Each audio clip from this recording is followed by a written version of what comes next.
আসসালামু আলাইকুম।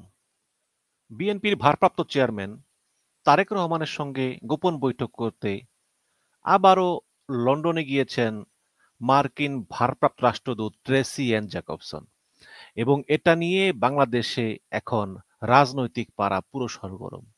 যে কেন এই এক মাসের ব্যবধানে দ্বিতীয়বারের মতো তারেক রহমানের সঙ্গে বৈঠক করার জন্য লন্ডনে উড়াল দিয়েছেন মার্কিন রাষ্ট্রদূত ট্রেসি এন জ্যাকবসন। কি সেই গুরুত্বপূর্ণ ব্যাপার! আপনারা জানেন যে মার্কিন রাষ্ট্রদূত সহ সকল রাষ্ট্রদূতদের দৌড়ঝাঁপ একদম চোখে পড়ার মতো। বাংলাদেশে বিদেশি কূটনীতিকদের এভাবে এর আগে কখনো সক্রিয় হতে দেখা যায়নি। জামাতের আমিরের সঙ্গে আমার মনে হয় যে পৃথিবীর কোন রাষ্ট্রদূতের দেখা করা আর বাদ নাই ভারত ছাড়া। সিরিজের পর সিরিজ দেখা করতেছেন, এমনকি সেই ফুটবল জগতের আর্জেন্টিনা ব্রাজিলের রাষ্ট্রদূতেরও দেখা করা শেষ। মার্কিন রাষ্ট্রদূত দফায় দফায় বিভিন্ন জায়গায় বৈঠক করেছেন, এর আগেও বৈঠক করেছেন। তারেক রহমানের সঙ্গেও তিনি লন্ডনে উড়ে গিয়ে বৈঠক করেছেন, আবারও তিনি যাচ্ছেন। তো এবার আসলে ঠিক কি জন্য তিনি যাচ্ছেন? হঠাৎ কেন এই প্রয়োজন পড়ল যে ৭ সমুদ্র ১৩ নদী পাড়ি দিয়ে তারেক রহমানের সঙ্গে দ্বিতীয়বারের মতো দেখা হতে যাচ্ছেন, যিনি এখনো কিন্তু বাংলাদেশের অফিসিয়ালি বাংলাদেশ সরকারের কেউ না। হ্যাঁ, একটা বড় দলের প্রধান, বাট অফিসিয়ালি কেউ না। তো এ সংক্রান্ত একটা নিউজ করেছে কালবেলা। কালবেলা যদি আমরা যাই, সেখানে লিখেছে যে ফের লন্ডন সফরে ট্রেসি, তারেক রহমানের সঙ্গে বৈঠকের সম্ভাবনা।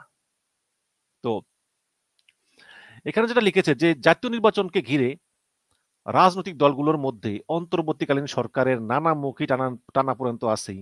এর মধ্যে আবারও লন্ডন সফরে গেলেন ঢাকায় নিযুক্ত আমেরিকার ভারপ্রাপ্ত রাষ্ট্রদূত ট্রেসি এন জ্যাকবসন। গত বুধবার সকালে শাহজালাল আন্তর্জাতিক বিমানবন্দর থেকে এমিরেটস এয়ারলাইন্সের একটি ফ্লাইটে তিনি ঢাকা ছেড়েছেন। বিমানবন্দর, ইমিগ্রেশন সহ সংশ্লিষ্ট একাধিক নির্ভরযোগ্য সূত্র কালবেলাকে এই তথ্য নিশ্চিত করেছে। সূত্র জানিয়েছে যে ট্রেসির সফরসঙ্গী হিসেবে রয়েছেন তার স্বামী ডেভিড বাফ। তারপরও এই সফরকে নিছক ব্যক্তিগত সফর বলে মানতে নারাজ অনেকে, বরং ৩ মাসেরও কম সময়ের মধ্যে এই ট্রেসি এন্ড জ্যাকবসনের দ্বিতীয়বারের মতো যুক্তরাজ্যের লন্ডন সফর নিয়ে নানামুখী গুঞ্জন ভাসছে ঢাকার রাজনৈতিক এবং কূটনৈতিক অঙ্গনে।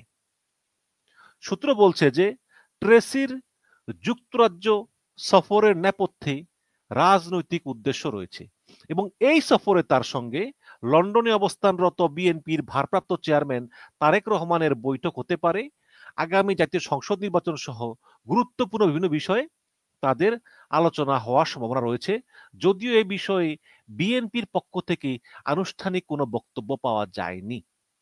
এবং এর আগে গত জুলাই মাসের দ্বিতীয় সপ্তাহে লন্ডন সফরে গিয়ে তারেক রহমানের সঙ্গে প্রথম দফায় বৈঠক করেছিলেন এই ট্রেসি এন্ড জ্যাকবসন।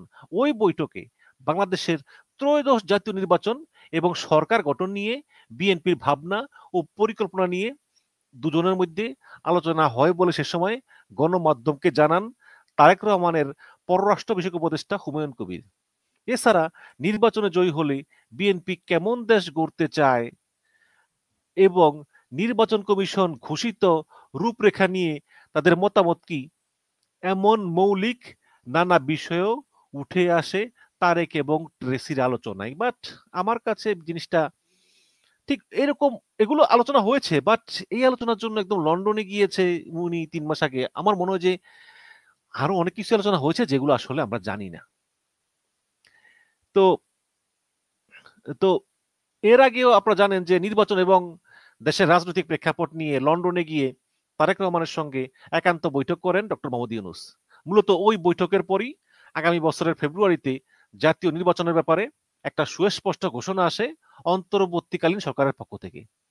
তো এই যখন অবস্থা, তখন এই ৩ মাসেরও কম সময়ের মধ্যে ট্রেসি এন্ড জ্যাকবসন পুনরায় লন্ডন গেলেন, এটা নিয়ে ব্যাপক কৌতূহল সৃষ্টি হয়েছে এবং তার এবারের সফর যুক্তরাষ্ট্রের ট্র্যাক টু ডিপ্লোমেসির অংশ হিসাবে দেখছেন রাজনৈতিক বিশেষজ্ঞরা।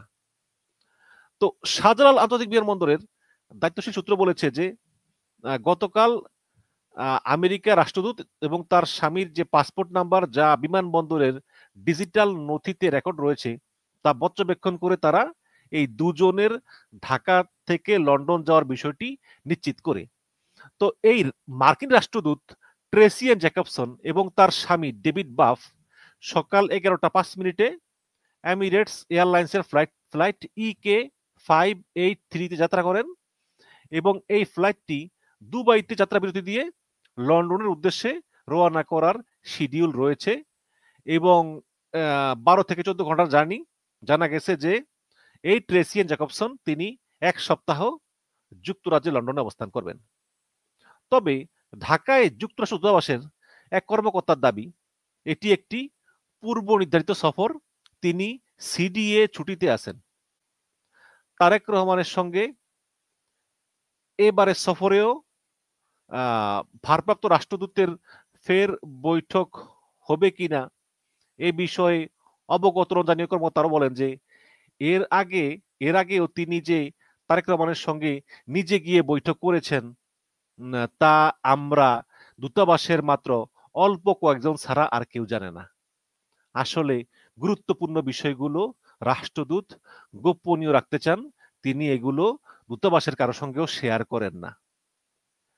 এবং আরো জানা গেছে যে যুক্তরাষ্ট্রের ভারপ্রাপ্ত রাষ্ট্রদূত ট্রেসিয়ান জ্যাকবসনের এবারের সফরে তারেক রহমানের সঙ্গে লন্ডনের একটি নিরাপদ স্থানে বৈঠক হবে, যাতে আলোচনায় থাকবে নির্বাচনী রোডম্যাপ, বিরোধী দলের নিরাপত্তা নিশ্চিতকরণ। এই বিরোধী দলটা কি, মানে বিরোধী দলের নিরাপত্তা নিশ্চিতকরণ, এই বিরোধী দলটা কি? আওয়ামী লীগ। অন্যান্য যে বিরোধী দল আছে, মানে বিরোধী দলটা এখন কে? এখন তো সবাই বিরোধী দল, সরকারের তো কেউ নাই। আমি জানি না আন্তর্জাতিক পর্যবেক্ষকদের ভূমিকা এবং নির্বাচন নিয়ে শেষ সময়ে দলের পক্ষ থেকে কি সিদ্ধান্ত নেওয়া হয়েছে। হ্যাঁ, ঠিক আছে, এটা পিআর এবং মানে নির্বাচনের পদ্ধতি নিয়ে যে জামাতের যেই দাবি দেওয়া এগুলো নিয়ে আলোচনা হতে পারে। তাছাড়া ভোটে জিতে ক্ষমতা এলে বিএনপি দেশে আইন শৃঙ্খলা ফিরিয়ে আনতে পারবে কিনা তা নিয়েও আলোচনা হতে পারে। আমি জানি না, হয়তোবা সংস্কার করে আওয়ামী লীগকে ফিরিয়ে আনা যায় কিনা।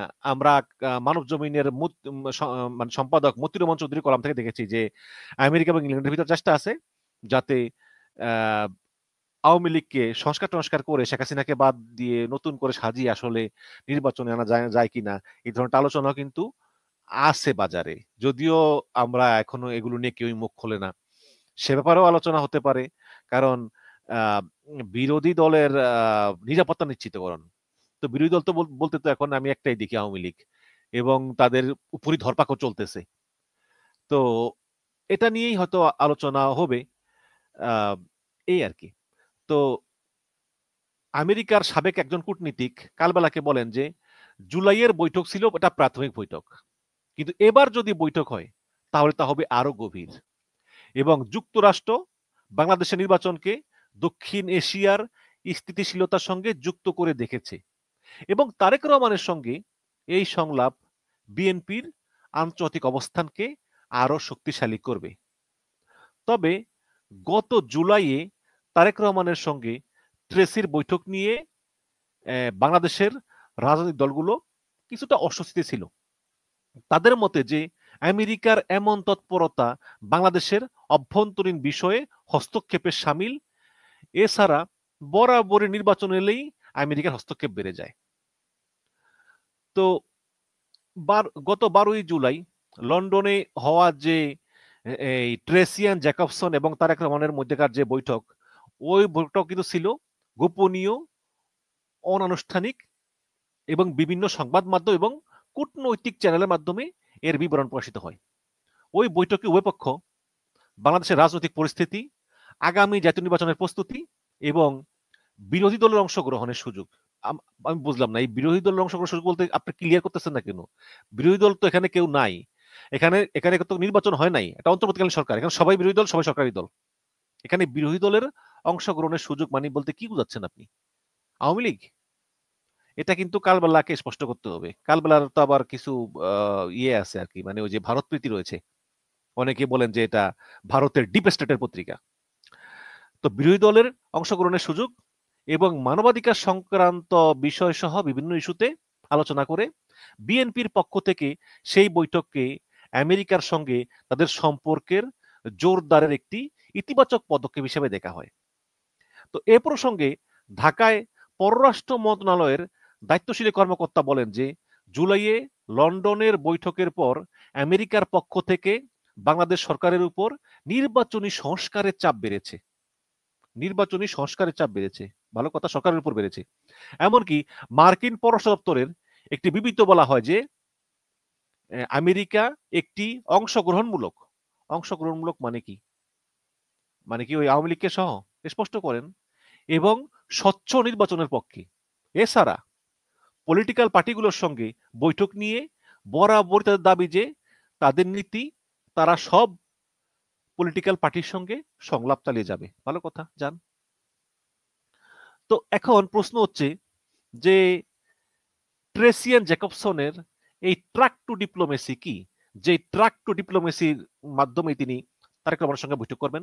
এটি হচ্ছে একটি অনানুষ্ঠানিক চ্যানেলের মাধ্যমে রাজনৈতিক বার্তা আদান প্রদান নিয়ে একটা সিস্টেম আর কি। যদিও ট্রেসির এবারের সফরের সঙ্গে তার স্বামী থাকায় সফরটি ব্যক্তিগত বলে দাবি করা হলেও এটি মানছেন না বিশ্লেষকরা। তাদের মতে এটি আমেরিকার ট্র্যাক টু ডিপ্লোমেসি, যা অনানুষ্ঠানিক চ্যানেলের মাধ্যমে রাজনৈতিক বার্তা আদান প্রদানের একটা কৌশল, এবং বাংলাদেশের রাজনৈতিক প্রেক্ষাপটে বিভিন্ন সময়ে এটি প্রয়োগ করেছে দেশটি, বিশেষ করে গণতান্ত্রিক প্রক্রিয়া এবং নির্বাচনী সংস্কারের লক্ষ্যে। এই নীতির মাধ্যমে আমেরিকা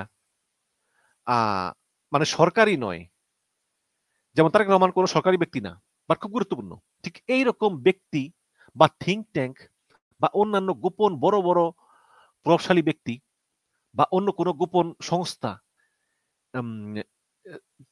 বা কোনো নেতা এই তাদের সঙ্গে দেখা করতে গেলে এই গোপন বৈঠকটা এটা সহজতর করে, যাতে অভ্যন্তরীণ স্থিতিশীলতা এবং মানবাধিকার নিশ্চিত হয়। বাংলাদেশে এর উদাহরণ গত জুলাইতেও দেখা যায়, যখন এই ট্রেসি এন্ড জ্যাকবসন লন্ডনে গিয়ে তারেক রহমানের সঙ্গে অত্যন্ত গোপনে একটি বৈঠক করেন খুব নিরাপদ জায়গায়, যা একটি অনানুষ্ঠানিক সৌজন্য বৈঠক হিসাবে অনুষ্ঠিত হয়। এবং আমার মনে হয় যে এই খবরটা আমি প্রথম দিয়েছিলাম। এবং আনুষ্ঠানিকভাবে আলোচনার জন্য তথ্য প্রকাশিত হয় না, কিন্তু এর মাধ্যমে রাজনৈতিক পরিস্থিতি, নির্বাচন এবং বিরোধী দলের অবস্থা নিয়ে খোলামেলা আলোচনা হয়। বিরোধী দল নিয়ে বারবার কথা বলতেছে কালবেলা, বিরোধী দল, তার মানে কি আওয়ামী লীগ? মানে আপনারা দেখুন যে কালবেলা কিন্তু সরাসরি বলতেছে না যে আওয়ামী লীগ নিয়ে খোলামেলা আলোচনা, তারা বারে বারে বিরোধী দল বলতেছে। এখন বিরোধী দল কারা ভাই, আমাকে বলেন তো? এখন তো কোনো নির্বাচন নাই, আমি বারে বলতেছি, এখন ইউনূস সরকার ক্ষমতায়। এখন বিরোধী দল বলতে গেলে বিএনপি, জামাত, আওয়ামী লীগ সবই বিরোধী দল, কিন্তু বারে ওই মানে এই ঘুরিয়ে পেঁচিয়ে বারে আওয়ামী লীগের কথাই বলা হচ্ছে বলে আমার মনে হয়। হতেও পারে আমার মনে হয় যে আওয়ামী লীগকে একটা সংস্কার করে ফেরানো যায় কিনা। তবে আমি যেটুকু মনে করি যে আওয়ামী লীগের ওই আশা নাই। এটা মার্কিন রাষ্ট্রদূত যদি বা ব্রিটিশ হাইকমিশনার যদি যত চেষ্টা করুক না কেন, আওয়ামী লীগ আবার নির্বাচনে ফিরবে না। যাই হোক, ফিরে আসি কালবেলার কথায়। আপাত দৃষ্টিতে ব্যক্তিগত বলে দাবি করা হলেও রাষ্ট্রদূতের পদমর্যাদা এবং এর রাজনৈতিক তাৎপর্য এটিকে ট্র্যাক টু ডিপ্লোমেসির আওতায় নিয়ে আসে। দক্ষিণ এশিয়ায় ট্র্যাক টু ডিপ্লোমেসির ব্যাপক ব্যবহার, যেমন ভারত পাকিস্তান সংলাপে বাংলাদেশের ক্ষেত্রেও এর প্রভাব ফেলেছিল। আপনারা জানেন যে বাংলাদেশের বর্তমান অন্তর্বর্তীকালীন সরকার ত্রয়োদশ জাতীয় সংসদ নির্বাচনের সময় নির্ধারিত করেছে আগামী বছরের ফেব্রুয়ারিতে, এবং সেই অনুযায়ী নির্বাচনের বাকি আর মাত্র 5 মাস। তাই দেশে নির্বাচন নিয়ে আন্তর্জাতিক সম্প্রদায়ের পর্যবেক্ষণ বেড়েছে। এর মধ্যেই ইউরোপিয়ান ইউনিয়নের প্রাক নির্বাচনী পর্যবেক্ষক দল বাংলাদেশ সফর করে গিয়েছেন এবং জামাতের আমিরের সঙ্গে প্রতিদিনই প্রচুর কূটনৈতিক দেখা করছেন। আমেরিকার কূটনৈতিক নীতিতে সরকার এবং বিরোধী দলের সমান দূরত্ব বজায় রাখা একটি মূলনীতি। পররাষ্ট্র মন্ত্রণালয়ের একজন কূটনীতিক কালবেলাকে বলেন যে বাংলাদেশের মতো দেশে নির্বাচন পূর্ব সংলাপ খুবই গুরুত্বপূর্ণ। এটি শুধু রাজনৈতিকই নয়, অর্থনৈতিক স্থিতিশীলতার জন্য জরুরি। যেহেতু এই মুহূর্তে তারেক রহমান দেশে নাই, ফলে তার সঙ্গে বৈঠক করতে লন্ডনে যাওয়া ছাড়া আর কোনো উপায় তো নাই। আর তারা জামাত সহ অন্যান্য দলের সঙ্গে তো সংলাপ অনেকবারই করেছে। নির্বাচনের আগে তারা পক্ষেরই বক্তব্য শোনে। এখন আমেরিকা নিযুক্ত বাংলাদেশের সাবেক এক রাষ্ট্রদূত কালবেলাকে বলেন যে এ সফরের ফল কি হবে তা লন্ডন থেকে স্পষ্ট হবে, তবে এটি নিঃসন্দেহে বাংলাদেশের রাজনীতিতে একটি নতুন অধ্যায় যুক্ত করতে পারে।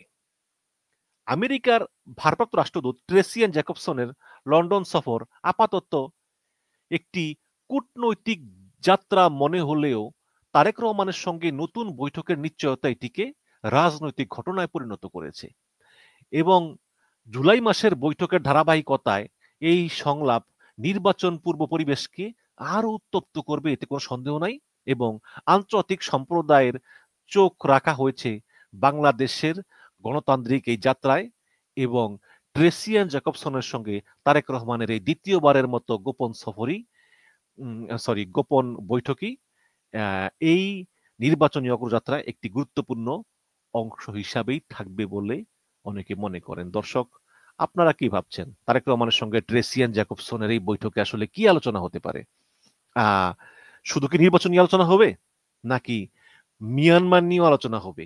আমরা শুনতে পাচ্ছি, মানে এখনো বিন্দুমাত্র কনফার্ম না, বাট হাওয়ায় একটা কথা ভাসে যে আমেরিকা আসলে মিয়ানমারে কোনো একটা পদক্ষেপ নিতে চায়, এই ধরনের কিছু, যে ট্রেসিয়ান জ্যাকবসন আসলে ডক্টর ইউনূস যেহেতু অন্তর্বর্তীকালীন সরকার, তিনি প্রধান দলের একটা নেতার মতামত চাইতেছেন, নাকি আসলেই সংস্কার টংস্কার করে আওয়ামী লীগকে ফিরিয়ে আনার জন্য তারা চেষ্টা করতেছেন, বা জামাতের সঙ্গে বিএনপি যে দ্বন্দ্ব, যে পিআর নিয়ে নিয়ে পদ্ধতিতে নির্বাচন নাকি ফার্স্ট পাস্ট দা পোস্ট পদ্ধতি নির্বাচন, নাকি সেটা, এসব বিভিন্ন বিষয় নিয়ে আলোচনা হওয়ার গুঞ্জন রয়েছে। বাট আপনারা কি ভাবছেন?